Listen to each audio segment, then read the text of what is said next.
As pessoas não notam o que é a teologia da libertação verdadeiramente. Vamos dizer em breves palavras para você que não sabe o que é teologia da libertação, o que é teologia da libertação. A teologia da libertação, ela não é uma ideia, ela é um jeito de pensar, tá? Então, este jeito de pensar, ele continua atuante. As pessoas continuam pensando daquele jeito. Porque se fosse uma ideia, o Papa poderia condenar aquela ideia, a gente diria, bom, essa ideia é a teologia da libertação. É mais fácil de identificar, não é? Por exemplo, vamos pegar uma heresia, você pega o arianismo, não é? Uma pessoa que diz que o Filho de Deus não é Deus, você diz, arianismo, pronto, condenou, acabou. É um ponto, né? É um ponto, é uma ideia. Agora, a teologia da libertação, não é? Como o próprio Papa explica aqui nesse documento introdutório, eu vos explico a teologia da libertação, ele diz, não é uma ideia, mas é um novo jeito de ler a fé como um todo, o cristianismo como um todo, né? O próprio documento também, no subtítulo número 6, ele diz, uma nova interpretação do cristianismo. Ou seja... Como é que é isso, Padre Paulo? Como é que é essa nova... Porque me parece que aí é que está o veneno, o perigo. Sim, dizer... a nova interpretação do cristianismo significa, né? Vou usar uma linguagem técnica, mas depois eu explico. Significa abolir todo o sentido anagógico, todo o sentido transcendente da fé. O que é o sentido anagógico? É o sentido místico, espiritual, que olha para o céu. Tudo aquilo que é transcendência, tudo aquilo que é espiritual, não. O que é que se faz? Se corta o transcendente e tudo tem aplicação aqui na terra. É uma coisa muito prática, muito real. Deixa eu dar um exemplo. Jesus cura o leproso, não é? O que é a cura de um leproso? É um milagre. É uma força sobrenatural que vem nesse mundo e que realiza um milagre. É Deus que entra na nossa história. Deus que irrompe na história humana e realiza um milagre. A teologia de libertação então diz, não, mas olha, isso daqui não existe. Primeiro ela se disfarça como ciência, o próprio documento diz isso também, né? Essa palavra ciência é muito fascinante, ela se disfarça com a visão científica. Não, nós agora fizemos estudos, nós sabemos que isso daí é a mentalidade daquela sociedade, daquela época, que via milagre em tudo. Mas na verdade não foi isso que Jesus fez. Jesus o que ele fez foi incluir o leproso. O leproso é um excluído da sociedade, professor. É a mesma razão que se nega a multiplicação dos pães ser milagre? Exato, a mesma coisa, né? Multiplicação dos pães é um milagre. Um pão virar 10 pães é um milagre. Não existe força natural que explique esse fenômeno. É sobrenatural. Compartilha, né? Mas aí o que é que eles dizem? Não, isso daí foi a mentalidade mítica daquela época. Eles, na verdade, inventaram esse milagre, mas o que é que Jesus quis? Ele quis explicar a partilha, não é?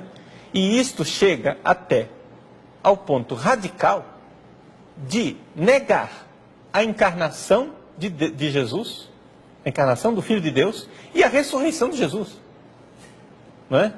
Ou seja, a ressurreição de Jesus. Jesus morreu e ressuscitou? Não, não é bem assim que ele ressuscitou, porque afinal milagres não existem, a ciência moderna já demonstrou que milagre não existe, não é? Então Jesus continua vivo, é a causa de Jesus que continua viva no nosso meio, porque ele está vivo dentro do nosso coração. Está entendendo como é a coisa?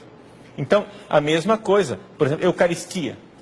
Eucaristia? Não, a Eucaristia não é a presença real de Jesus, uma força transcendente, o Espírito Santo que vem sobre o pão e o vinho, realizando uma transformação ontológica no ser. Não, é que a Eucaristia, ela significa uma partilha, é a festa da comunidade, etc e tal. Então, você está entendendo? A teologia de libertação, ela pega todos os dogmas, todos. Esvazia a fé.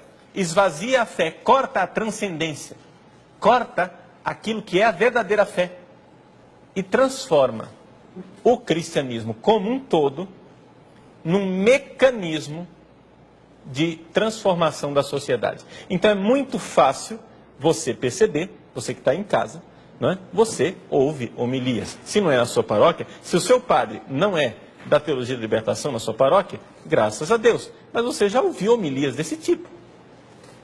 Você já ouviu homilias desse tipo, você está identificando. Ou seja, trata-se de pegar tudo, todos os evangelhos. Todos os evangelhos, professor. Tem folhetos dominicais, folhetos de missa. Não interessa qual é o evangelho.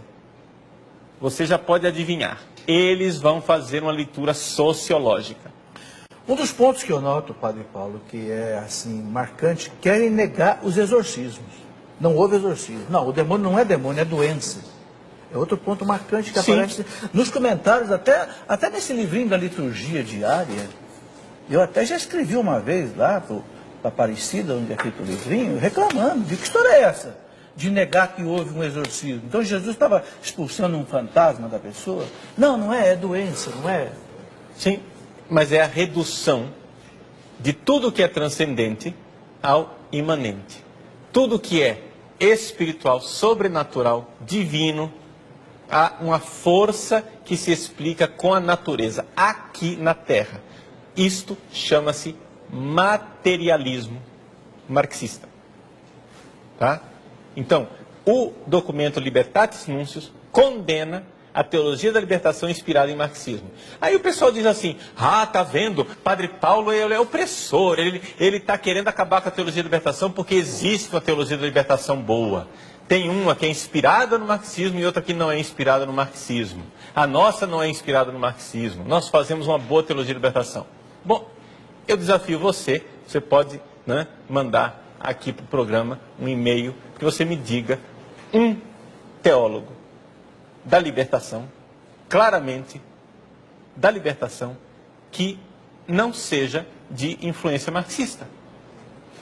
O único documento que eu conheço que é de teologia da libertação e que não é marxista, foi feito pelo próprio cardeal Ratzinger logo depois desse. Logo depois da Libertatis Nuncius, ele publicou a Libertatis Consciência, que é a teologia da libertação positiva, propositiva, que no fundo é o quê? A doutrina social da igreja. A doutrina, é isso que eu ia dizer. Porque o Papa João Paulo II disse, e aí eles já se pegam muito aí, não, há uma teologia da libertação boa. Aí estão vendo? O Papa disse que há uma teologia. Não é a marxista, é a teologia da libertação baseada na doutrina social da igreja. Exato. Claro, essa é boa, essa liberta mesmo. Sim. Essa distinção aí que está, essa distinção é importante. Existe uma teologia da libertação boa. O problema é que ninguém a pratica. Entende? Quando você vê uma pessoa que pega todos os dogmas, mas aqui é tudo é radical. Tudo quer dizer 100%. Esse pessoal, eles não são de negociação assim, 99% para eles já é derrota. Eles querem tudo, eles querem ou 100% ou nada. Né? Eles pegam e leem tudo, radicalmente tudo, a partir de uma realidade social, científica, imanente, materialista desse mundo. Né? Por exemplo, batismo. O batismo não faz nada com a pessoa toma só consciência de que ela já era filho de Deus. Né? E assim por diante, você vai e lê todas essas coisas, tudo é diluído. Olha, assim. Eu fiquei, Padre Paulo, extremamente... A primeira vez que eu li esse documento, foi quando ele foi publicado, em 1984. Aliás, não foi esse documento. Antes do documento eu li a carta do cardeal Ratzinger. Eu vos explico o que é a teologia da libertação. Que Dom Estevam Bittencourt publicou na revista dele. Foi de lá que eu tirei para colocar nesse livro aqui.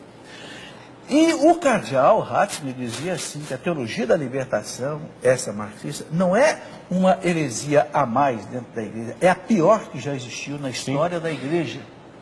Por quê? Vejam bem, porque ela não revira apenas um ponto da fé, ela revira todo o cristianismo no avesso.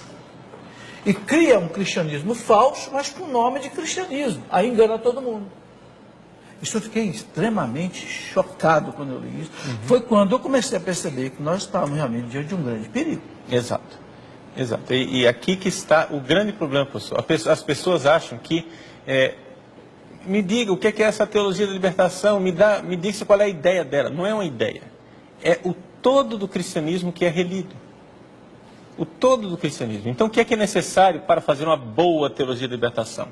Para fazer uma boa teologia da libertação, você tem que acreditar que Deus age na sua graça, que existem milagres, que não basta o esforço humano, mas tem que haver uma ação divina transcendente, né? Que Deus pode ressuscitar os mortos, como de fato Jesus ressuscitou, que aconteceram todas essas realidades espirituais, que os pecados são perdoados, que não existem somente pecados sociais, existem pecados pessoais. Quer dizer, existe uma série de coisas que precisa reler.